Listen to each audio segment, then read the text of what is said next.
오늘 19절 말씀을 보면 예수님을 체포하고 공격하려는 무리들이 등장하는 것을 발견할 수 있습니다. 19절 말씀 다시 한번 읽어보면 율법 학자들과 대제사장들은 이 비유가 자기들을 가리켜 하시는 말씀인 것을 알고 당장 예수를 체포할 방도를 모색했습니다. 그러나 그들은 백성들을 두려워했습니다. 앞에 나온 말씀이 무엇이었는가? 싹군 농부에 대한 비유의 말씀이었습니다. 포도원 주인을 향하여서 맡겨진 소장농들이 거역하고 포도원 주인을 대항하고 이렇게 거스르는 자들은 하나님이 나중에 그들을 심판하실 것이다. 곧 바리새인과 율법학자들, 예수님을 거부하고 이 땅의 메시아를 거부한 너희들을 하나님 나중에 심판하실 것이다. 그러니 회개하라. 이 말씀이 앞선 비유의 말씀이었습니다. 놀라운 것은 이 말씀이 본인들을 향한 말씀인지를 알았다는 거예요. 본인들을 향한 말씀인지를 알았다는 거예요. 그런데 그들에게 나온 반응은 무엇이었는가? 그 말씀을 알았기 때문에 예수님을 공격할 생각을 했다는 거예요. 예수님을 체포할 생각을 했다는 거예요. 본인들이 돌이키고 회개할 생각을 하지 않고 나를 공격하고 내게 안 좋은 소리를 말씀하시는 이 하나님을 향하여서 대적하고 거스르려고 결정했다는 거예요. 여러분, 이것이 아주 안타까운 이 인생의 시작이었습니다. 참 놀라운 것은요, 하나님의 말씀이 선포됐을 때 이것이 내게 찔림이 되고 아픔이 되고 나를 지적하는 말씀이라 생각됐을 때 구원받는 사람들은 어떻게 되는가? 그 말씀을 듣고 회개하고 주 앞에 돌이키게 됩니다. 사도행전 2장에 보면 베드로가 성령 충만함을 경험하고 사람들에게 메시지를 선포합니다. 그리고 너희가 예수님을 십자가에 못 박았다라고 정죄의 메시지를 하는 거예요. 그때 이 말씀을 들었던 그들은 이 말씀이 본인들을 향한 말씀인 줄 알고 어떻게 반응을 했는가? 사도행전 2장 37절로 38절을 보면 이렇게 반응했다고 나옵니다.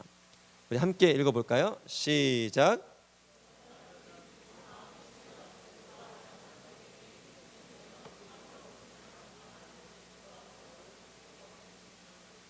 이때 베드로가 대답했습니다. 회개하십시오. 그리고 여러분의 죄를 용서받기 위해 예수 그리스도의 이름으로 여러분이 각각 침례를 받으십시오.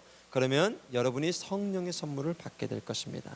자, 이들은 본인들을 향한 말씀인 줄 알고 그들은 어떻게 되는가? 마음에 찔려서 베드로에게 요청했다는 거예요. 베드로를 대항하지 않고 그를 공격하지 않고 그를 죽이려 하지 않고 그에게 나가서 그러면 우리가 어떻게 해야 됩니까? 그러면 이제 우리가 어떻게 해야 됩니까? 라고 물어봤더니 베드로가 뭐라고 얘기했는가? 하나님이 회개하라. 회개하고 주님 앞에 용서를 구하고 나아가라. 그러면 새롭게 되는 것, 성령을 선물로 너희가 받게 될 거야. 할렐루야.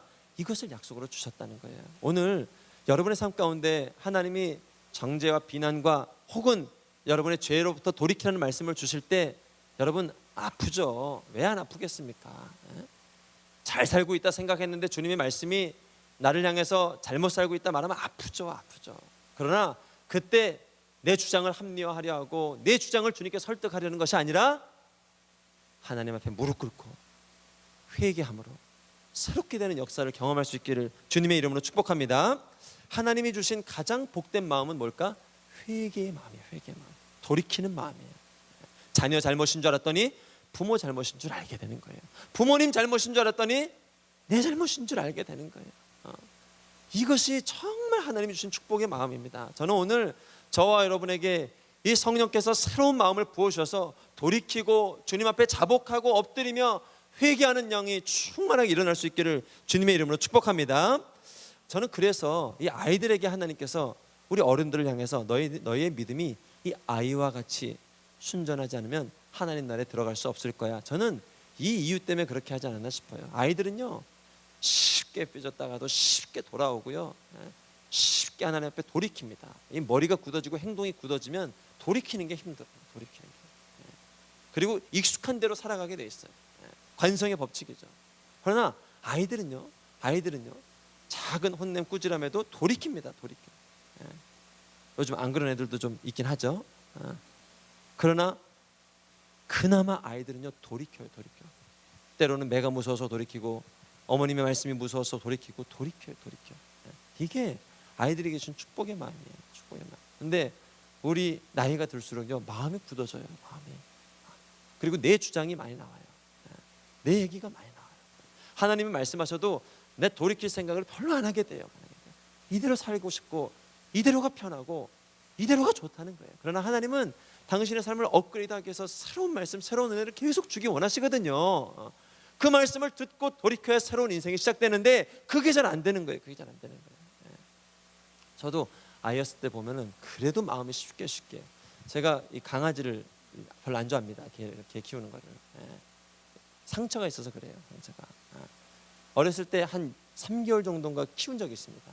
그때 마음을 너무 많이 줘버렸어요. 그리고 이 강아지를 다른 데로 옮기게 되었는데 얼마나 울었는지 몰라요. 일기장이요. 그 한 장 반을 썼는데요. 그 일기장이 눈물로 젖었어요. 젖었어요. 얼마나 울었는지 몰라요. 근데 머리가 좋으신 저 부모님이 안 되겠다. 너 친구 집에서 한번 자게 해줄게. 그 얘기 듣고 정말 그런 일이 있었냐는 듯 그 친구 집에 가서 놀고 즐겁게 놀고 했던 기억이 나는데요. 여러분, 애들은요 마음이 그렇게 쉽게 돌이키는 능력이 있어요. 근데 나이가 들면 이게 잘 안 되는 거예요. 오늘 바리새인하고 율법학자를 보니까 어떻게 합니까? 그 말씀을 들었으면요 돌이켜야죠. 아직 구원이 있어요. 아직 길이 있다고요. 아직 하나님 영생의 비밀이 있다고요. 근데 굳어졌어요. 생각이 굳어지고 행동이 굳어지고 마음이 굳어졌어요. 그러니 본인들을 향한 말씀인 줄 알고, 말씀인 것을 알고 반응이 어떻게 나옵니까? 예수를 못 박아야 되겠다. 예수를 십자가에 못 박아야 되겠다. 저기 말 얘기 좀 그만하게 해야 되겠다. 그 입 좀 다물게 해야 되겠다. 이렇게 반응이 나와버린 거예요. 여러분, 오늘 우리 중에는 그런 영혼들 없기를 주님의 이름으로 축복합니다. 정말 하나님께서 여러분에게 은혜를 주셔서 들을 귀가 있고 눈이 열리고 또 마음이 열려서 하나님의 말씀이 모든 말씀이 다 심겨져서 열매 맺을 수 있기를 주님의 이름으로 축복합니다. 정말 요즘 한국 청소년들 보면 아직 애도 없는데 걱정입니다. 걱정. 여러분, 유독 우리나라 사춘기가 심한 것 같아요. 갈수록 더 심해지는 것 같아요. 특히 이 사춘기 시절을 경험하는 이 특징이 뭡니까? 부모님에 대해서 저항합니다. 거스릅니다. 학교 선생님에 대해서 저항합니다. 거스릅니다. 우리 대한민국의 이 중학생은 김정은도 못 잡아간다고 얘기를 하잖아요. 이거 심각한 거예요. 정말 제가 봐도 못 잡아갈 것 같아요. 왜? 권위에 대한 불순종이 있는 거예요. 이 사춘기 시절 지나면서 유독 이게 심해요. 물론 어른들의 잘못도 있습니다. 그러나 여러분, 그렇게 되면 안 되거든요. 이 권위에 대한 불순종, 사춘기도 방법이 여러 가지가 있잖아요. 근데 이 권위에 대해서 자꾸 부모님에 대해서 선생님에 대해서 거스르고 불순종하는 이거는요 하나님 기뻐하시는 게 아니에요. 권위에 대해서 불순종하는 거는 하나님 기뻐하시는 축복이 아니거든요. 근데 유독 우리나라는 이 사춘기가 심해요. 여러분, 그래서는 안 됩니다.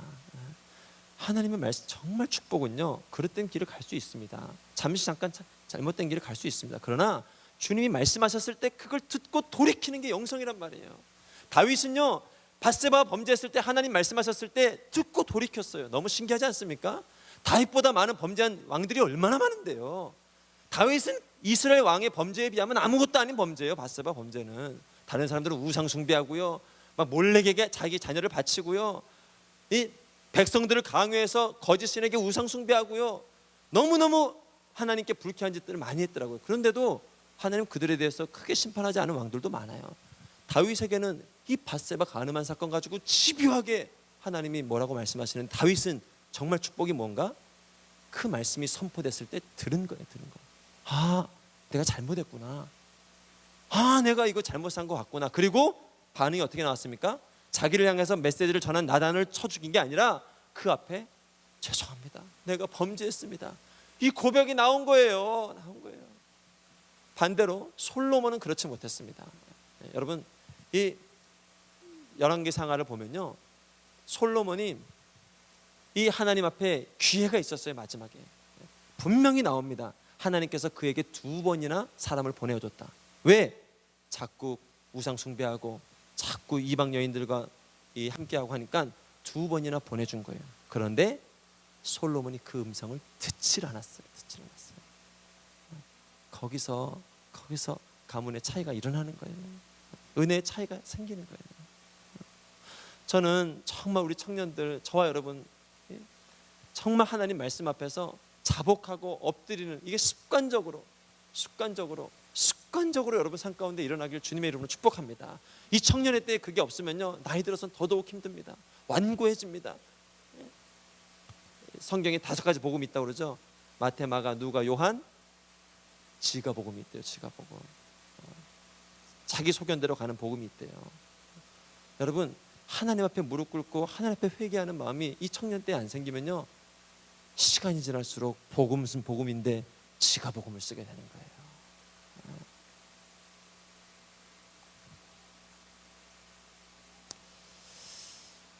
우리는 이 사도행전에 나오는 그런 사람들처럼 하나님이 말씀하실 때 그럼 내가 어찌해야 되겠습니까? 어떻게 해야 됩니까, 주님? 말씀은 맞고 살아갈 능력은 없습니다. 하나님 앞에 더 가까이 가야 되는 거 알겠는데 내 능력이 없습니다. 사랑해야 되는 거 알겠는데 능력이 없습니다. 하나님 이 사람 용서해야 되는 거 알겠는데 능력이 없습니다. 내 안에 사랑이 없습니다. 그러면 어떻게 해야 됩니까? 하고 주님 앞에 은혜를 구하며 나아갈 때 하나님이 새 마음을 주신다는 거예요. 아들아, 네가 들을 기가 있구나. 아들아, 그래도 네가 그렇게 살기 위해서 애쓰는구나. 내가 너에게 성령을 선물로 주시겠다는 거예요. 여러분, 성령을 선물로 받으시길 주님의 이름으로 축복합니다. 당신의 힘으로 사랑하는 것이 아니라 하나님의 능력으로 사랑하고, 내 힘으로 용서하는 게 아니라 하나님의 능력으로 용서하고 하나님의 기적을 경험하는 여러분 되길 축복합니다. 이 야구계에도 유명한 감독이 있죠. 김성근 감독님. 정말 쓴소리 감독으로 유명한 분이에요. 이 LG 트윈스 시절이었나요? 당시 최고 타자가 누구였는가? 양준혁 선수였습니다. 양준혁 선수는 당시에도 이미 3할 타자였습니다. 그러니 양준혁을 거쳐간 모든 감독들은 양준혁에게 더 이상 아무 말도 하지 않았습니다. 왜? 지금도 잘하고 있거든요. 그러니 양준혁 선수도 한 번도 감독으로부터 자세에 대해서, 태도에 대해서, 타격 폼에 대해서 코치받은 적이 별로 없어요. 근데 어느 날 김성근 감독을 만납니다. 그리고 한 팀에서 야구를 하게 됩니다. 김성근 감독은 딱 보고 이 양준혁 선수가 이대로, 이 자세로는 앞으로 롱런을 할 수 없겠구나 알았어요. 그리고 그에게 쓴소리를 하기 시작합니다. 양준혁 선수는 당황스럽습니다. 내가 못하는 선수도 아니거든요. 여러분, 이래서 우리가 당황스러운 거예요. 나름 잘 살고 있거든요. 나름 잘하고 있다고 생각하고 있거든요. 나름 승리하고 있다고 생각하고 있거든요.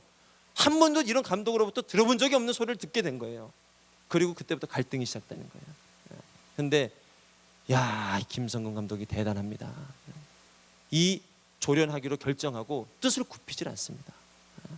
정말 저도 이런 목회자가 되고 싶고, 여러분도 그런 리더가 됐으면 좋겠어요.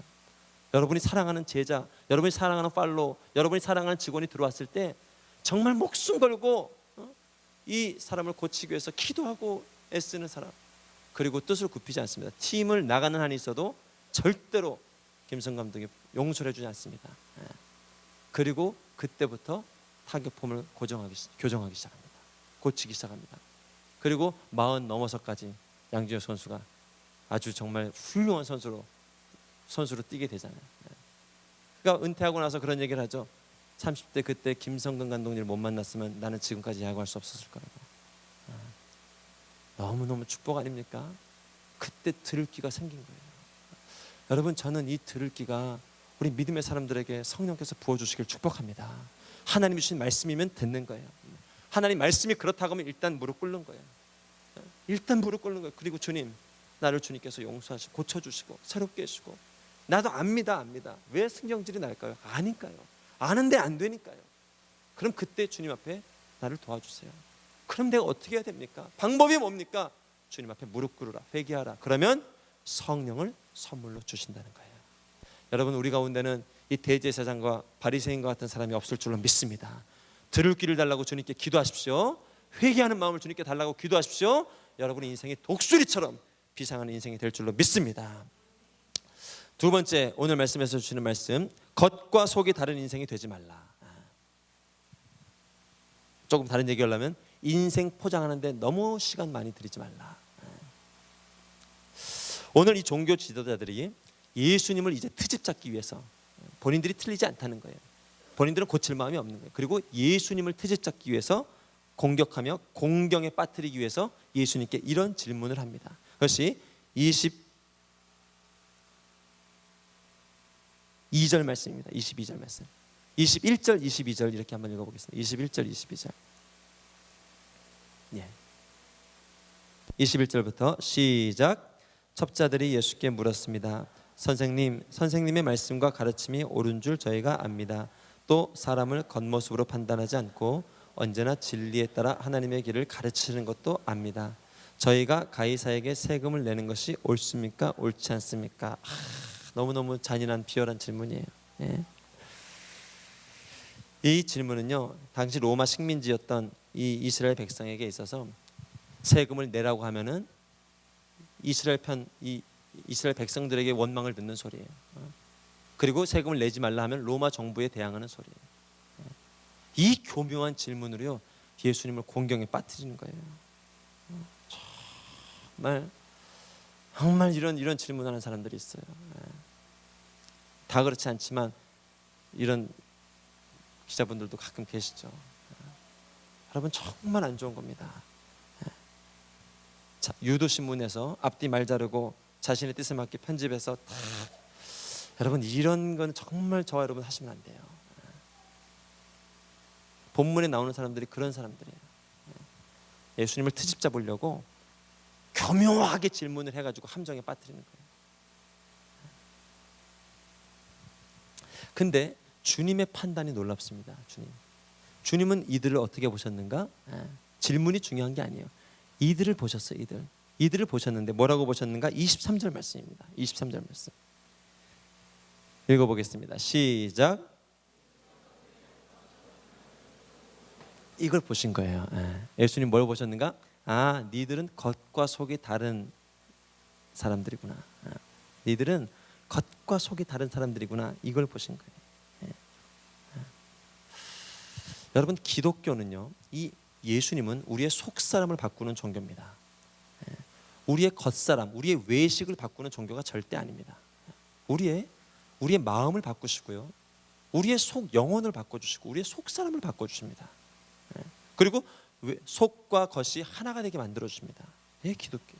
근데 거짓 종교는 어떻게 하는 줄 아세요? 겉과 속이 다르게 만듭니다. 겉과 속을 다르게 만들어요. 여러분, 이 중에도 이중생활 없는 분들 되시길 주님의 이름으로 축복합니다. 예전에 이경규 코미디언 이 씨가 몰래 선물 주는 프로그램 있잖아요. 아주 냉장고 주고, 착한 일 하면은 양심 냉장고 주고, 그래가지고 그때부터 막 강연을 다니기 시작한 거예요.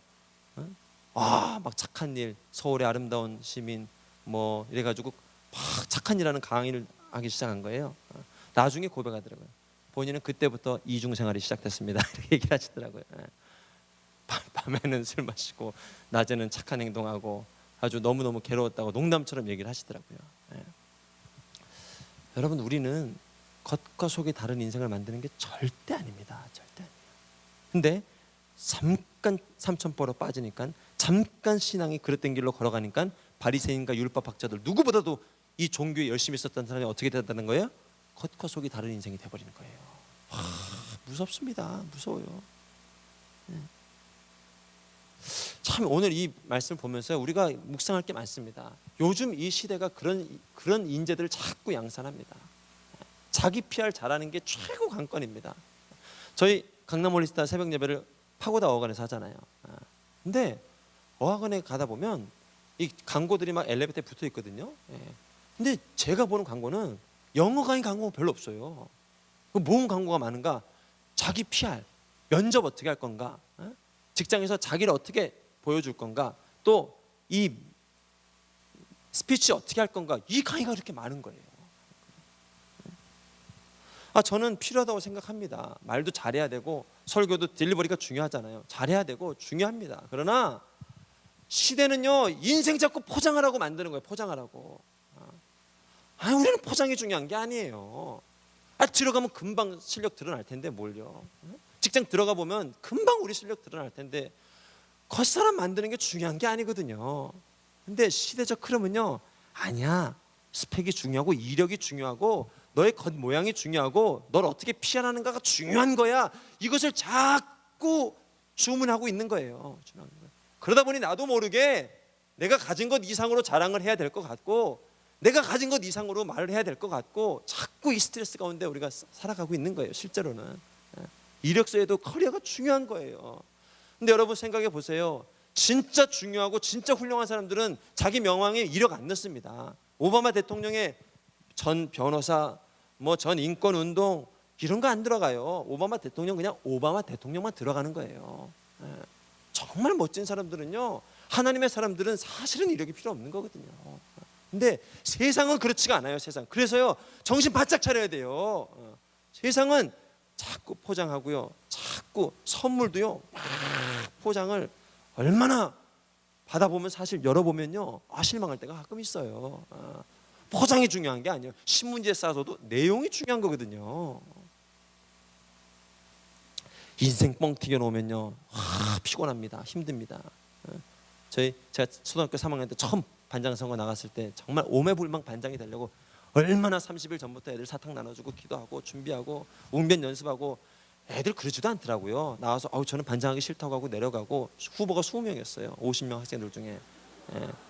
공부 잘하는 애들만 올라온 거예요. 그냥 자원에서 받은 게 아니에요. 전부 수 있는 사람들만 올린 거예요. 그래가지고 저는 하기 싫어요 얘기하고, 또 어떤 사람들은 그러면 시켜주면 잘할게요 하는데, 저는 너무너무 하고 싶었어요. 그래서 연설을 준비했습니다. 저를 반장으로 뽑아주십시오.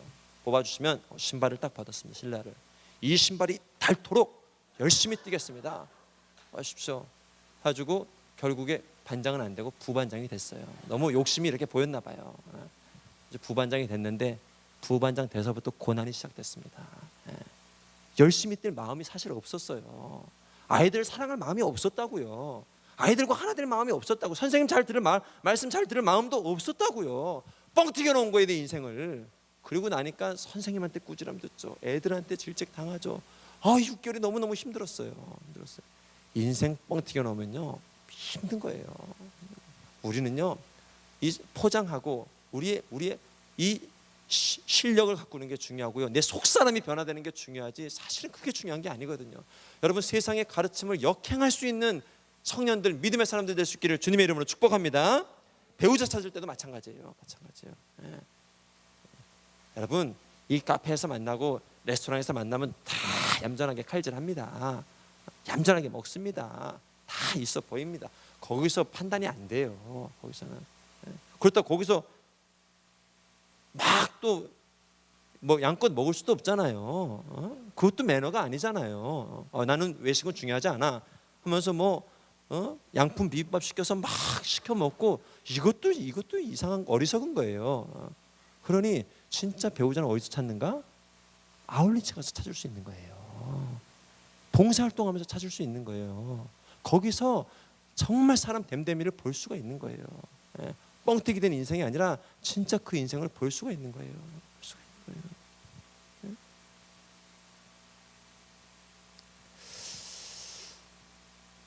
여러분, 문제는 뭔가? 문제는 이 오늘 본문에 나온 사람들은 속사람을 바꿀 생각은 없다는 거예요. 나는 속사람 바꾸는 건 관심이 없다는 거예요. 그리고 예수님 앞에 나이스한 모습으로 옵니다. 선생님 말씀이 옳은 것 같습니다. 여러분, 얼마나 교묘한지요. 차라리 손가락질 하면서 오세요. 이건 아니에요. 방법이 없어요, 이렇게 나오는 사람들은.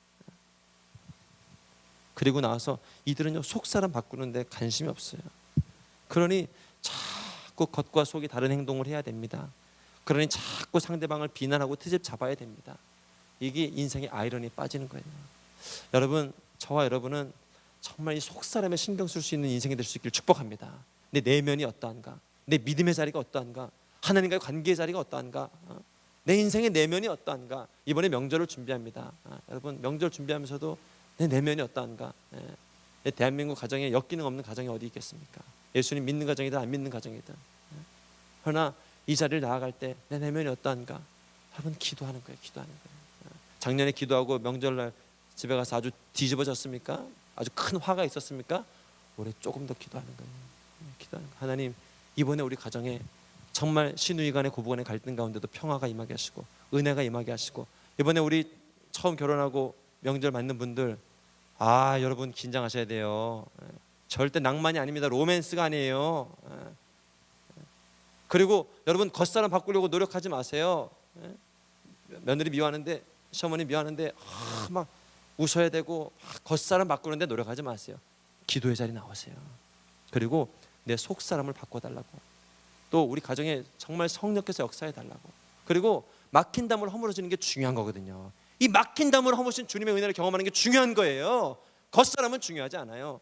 그리고 그 가운데 기도하며 나갈 때 우리의 속사람을 바꿔주시고 용서하고 사랑하고 나도 모르게 섬기고 헌신하고 희생하고 나갈 수 있는 마음을 주시는 거예요. 할렐루야.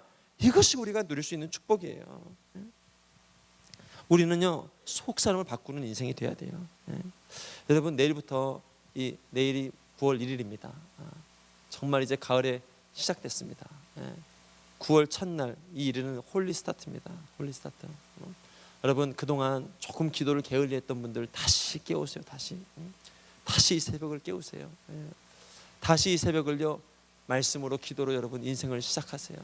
거룩한 출발, 홀리 스타트는 어디서 시작이 되는가? 여러분 이 기도할 때 거룩한 출발이 시작됩니다. 기도할 때 새 출발이 일어납니다. 자꾸 절망이 오는 분들, 자꾸 좌절이 오는 분들, 자꾸 직장에서 10분 단위로, 1시간 단위로, 하루 단위로 자꾸 고통이 오는 분들, 분노가 일어나는 분들, 여러분 새 출발은 어디서 시작되는가? 홀리 스타트에서 시작되는 거예요. 기도의 자리에서 시작되는 거예요. 하나님 역사해 주세요. 하나님이 9월 한 달간 얼마나 기도할 제목이 많은지 몰라요. 가정을 위해서 기도해야 되죠. 명절 믿지 않는 가정을 위해서 기도해야 되죠. 믿지 않는 순원 위해서 기도해야 되죠. 또 이 9월 가을 준비하면서 직장 가운데 또 사롱 프로젝트 맡은 분들 기도로 준비해야 되죠. 또 여러분 마음 준비하셔야 돼요. 10월은 무슨 달입니까? 결혼의 달이에요. 결혼의 달. 결혼의 달 오고 있어. 얼마나 사단 마귀가 낙심케 할지 몰라요. 여러분보다 2살, 3살, 10살 어린 애들이 막 결혼하기 시작하면 절망이 올 거예요. 절망 안 오는 게 비정상이죠. 감정이 깨어 있는데요. 그러면서 막 낙심이 올 거예요. 쟤는 아울리 참번 갔다 왔는데 나는 7번, 8번 갔는데 왜 이런가? 이런 생각들이 막 밀려올 거라고요. 여러분 이거는요 노력한다고 되는 게 아니에요. 이건 막 자신감으로 되는 게 아니야. 너 아직 외모가 있잖아. 너 아직 돈이 있잖아. 너 능력이 있잖아. 할 수 있어. 할 수 있어. 갈수록 금값이야. 이런 자기 체면으로 되는 게 아니에요. 뭘로 되는가? 9월에 기도해야 돼요. 기도. 하나님 아버지, 하나님도 이해가 안 되실 줄 믿습니다. 그러나 특별한 섭리가 있어서 정말 열방과 가정을 새롭게 하는 가정을 만드시려고, 그리고 나의 믿음과 기도를 통해서 하나님 정말 이 땅을 새롭게 하는 가정, 그리고 이제는 난 사랑받으려고만 했는데 얼마나 주님 내가 겸손해졌는지요. 이제는 정말 누구든 오기만 하면 나는 정말 몸 바쳐서 섬기고 희생하고 사랑하며 나갈 거예요. 이런 기도가 나오는 거예요. 그때 여러분의 가정을 통해서 세상을 놀라게 하는 가정이 되는 거예요. 우리는요 속사람이 새롭게 돼야 돼요. 속사람. 인생 목표가 무엇인가? 절대로 우리의 목표는 성공적인 이력서가 아닙니다. 아니에요. 관리하지 말라는 게 아니에요. 성공적인 이력서가 우리의 목표가 아니에요. 우리의 목표는 우리의 내면이 예수 그리스도를 닮는 것이고 성령의 충만한 능력을 경험하는 것이고 지팡이 밖에 보이지 않고 여전히 절망뿐이고 여전히 낙심뿐이어도 믿음 하나, 겨자씨 같은 믿음 하나 가지고 말씀에 던지고 하나님께 던지고 예수님께 던지고 열방까지 나가는 게 우리의 목표란 말이에요. 할렐루야. 이러한 인생 될 수 있기를 주님의 이름으로 축복합니다. 자, 그러나 교묘한 질문은 교묘한 질문이었습니다. 자, 이거에 대해서 주님이 뭐라고 대답을 하셨을까? 이게 중요하잖아요. 24절 25절 보면 주님께서 이렇게 대답을 하십니다. 같이 한번 읽어보도록 하겠습니다. 시작.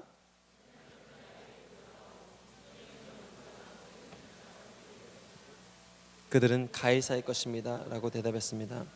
예수께서 그들에게 말씀하셨습니다.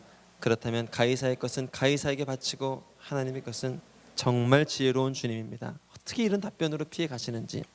그런데 본문의 가르침은 이렇게 지혜롭게 해서 말싸움에서 이겨야 된다. 너희도 이런 지혜를 배워라. 이게 본문의 가르침이 아니에요. 말씀에서 질 수도 있습니다. 여러분 걱정하지 마세요. 오늘 이 주님의 말씀을 통해서 우리가 배워야 될 것은요, 첫 번째, 주님은 세상 정부를 인정해 줬다는 거예요. 놀랍죠? 주님은 식민지 고통당하는 유대인이었는데 체제 전복을 꿈꾸질 않았어요. 이게 놀라운 거예요. 그렇다고 그것이 옳다고 했는가? 그렇지도 않아요. 그러나 내버려 뒀어요. 왜? 하나님이 허락하신 권세였기 때문에 고통스럽지만 내버려뒀어요. 그걸 인정했어요. 하나님이 허락한 권세자니 그냥 내버려둔 거예요. 이게 여러분, 자 25절 말씀 보면 그들은 가이사의 것입니다 라고 대답했습니다. 예수께서 그들에게 말씀하셨습니다. 그렇다면 가이사의 것은 가이사에게 바치고 하나님의 것은 하나님께 바쳐라. 가이사의 것은 가이사에게 바쳐라. 여러분, 이 말은 뭔가, 거기에 에너지 너무 많이 쏟지 마. 그거 중요한 거 아니야. 여러분, 모든 유대인들은요, 이스라엘 나라가 로마로부터 이 해방해야 됩니다. 메시아를 기대합니다. 정치적인 메시아를 기다리고 있어요. 이게 그들이 기다리는 메시아예요. 근데 예수님은 그건 빅딜이 아니야. 그거는 하나님이 허락하신 권세는 그냥 놔둬. 거기에 에너지 쏟지 말라는 거예요. 참 우리가요, 불필요한데 에너지 많이 쏟을 때가 많습니다. 기도할 때도 보면 불필요한데 에너지 쏟을 때가 많아요. 근데 그 사실 내버려 두는 거예요. 이 땅의 범죄 내버려 두는 거예요. 또 내버려 둔다는 말은 그렇지만 이 관계의 문제, 또 하나님 비전을 들고 달려나가는데 관계의 문제, 또 이 비난하는 문제, 누군가 나를 과시하는 문제, 이런 것들 내버려 두는 거예요.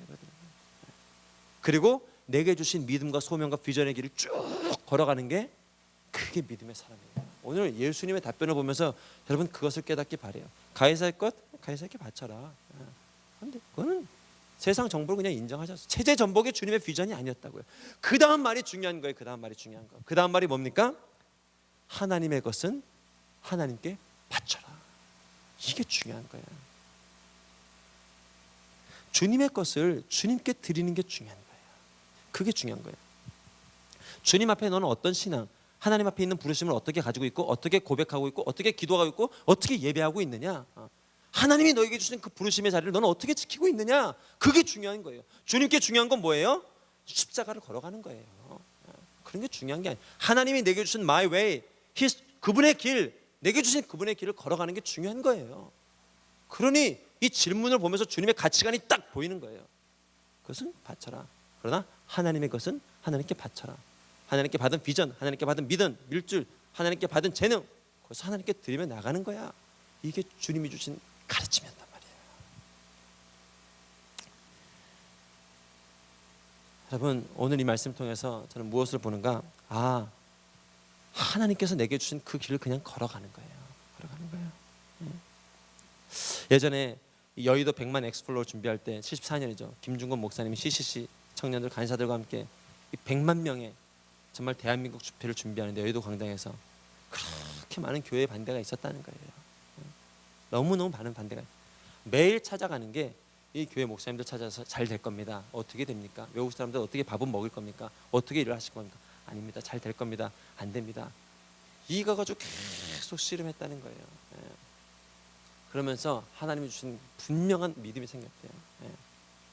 달리는 기차에 이 강아지가 짖는 걸 보면서 딱 그걸 보고 명확한 믿음이 하나 생겼다는 거예요. 강아지가 짖어라.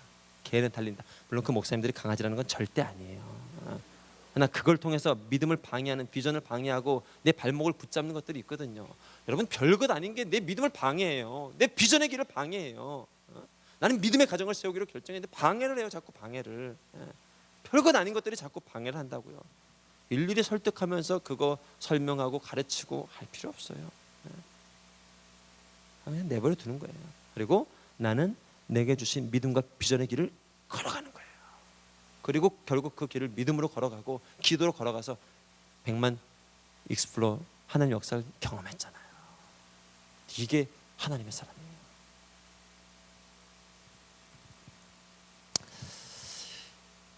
말이 쉽죠. 왜 힘들지 않겠습니까? 왜 힘들지 않겠어요? 어떤 경우는 기도 60분 하러 와서 하나님 내게 주신 비전, 직장 비전은 온데간데 없어요. 나를 씹는 그 직장 상사, 나를 괴롭히는 직장 후임, 그거 가지고 주님 쟤를 죽여야 됩니까? 말아야 됩니까? 이거 사직서를 던져야 됩니까? 얼굴에다 던집니까? 아니면 위에서 때리 꽂습니까? 어떻게 뱉어야 됩니까?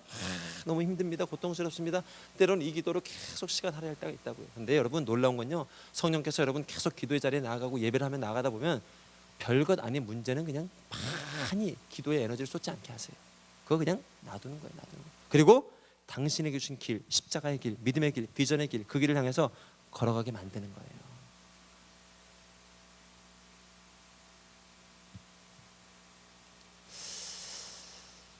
우리의 문제는 뭔가 때로는 이런 경우가 있어요. 가이사의 것은 너무너무 잘 내요. 너무너무 세금은 잘 내요. 나라의 세금은 너무너무 잘 내요. 문제는 하나님께 잘 안 내는 게 문제예요. 세금은요 알아서 떼갑니다. 나라에서 월급 받기 전에 이미 딱 나라에 바칩니다. 그런데 하나님의 것은 하나님께 잘 안 드리는 게 사실은 문제예요. 무슨 얘기하는지 아시겠죠? 11조에 11조.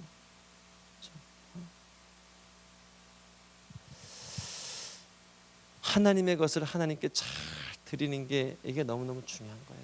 너무너무 중요한 거예요. 오늘 이 말씀을 통해서 하나님 역설적으로 우리에게 말씀하시는 거예요. 하나님께 드릴 것은 잘 드리고 있니? 너에게 중요한 것은 그거거든. 하나님께 세금은 혹시 떼먹을 수 있다 진짜 그것도 사실 안 돼요. 근데 하나님의 것을 도적질해서 해야 되겠느냐? 여러분 오늘 이 자리에 혹시 아직 11조 신앙생활 못하고 있는 분들 계시다면 여러분 간절히 기도하세요. 오늘 이 바리새인처럼 저 윤 목사가 나에게 맞는 말을 하기 때문에 이제부터 윤 목사를 트집잡고 재산을 파헤쳐보고 이러려고 하지 마시고 혹시 그런 분들 계신다면 오늘 이 시간요 하나님께 기도하세요. 주님 난 아직도요 보이는 물질이 주님보다 크게 보입니다. 아까워서 못 내겠습니다. 이 어떻게 번 돈인데 나 이거 하나님께 주님 난 지금 시간 드리는 것만도 충분하잖아요. 왜 자꾸 나를 괴롭히세요? 주일날 시간 2시간 낸 것도 충분하잖아요. 왜 자꾸 내게 무리한 요구하세요? 라는 말이라도 주님 앞에 고백하며 나가보세요. 하나님 내게 뭘 원하시나요? 내게 원하시는 게 뭔가? 저는 분명히 하나님께서 이 말씀 주실 거예요. 아니야 나는 이 너의 11조 고백을 통해서 너의 10의 구를 관리해주고 싶어. 절대로 썩어지지 않는 재물을 만들고 싶어. 여러분 잉여 재산은 썩는 거예요. 만나를 보세요. 그날 벌었는데 그날 이상의 수입을 거두면 그 다음날 되면 썩는 거예요. 근데 안식일 날을 위해서 거둔 만나는 시원하게 썩질 않아요. 왜? 하나님이 지켜주시니까요.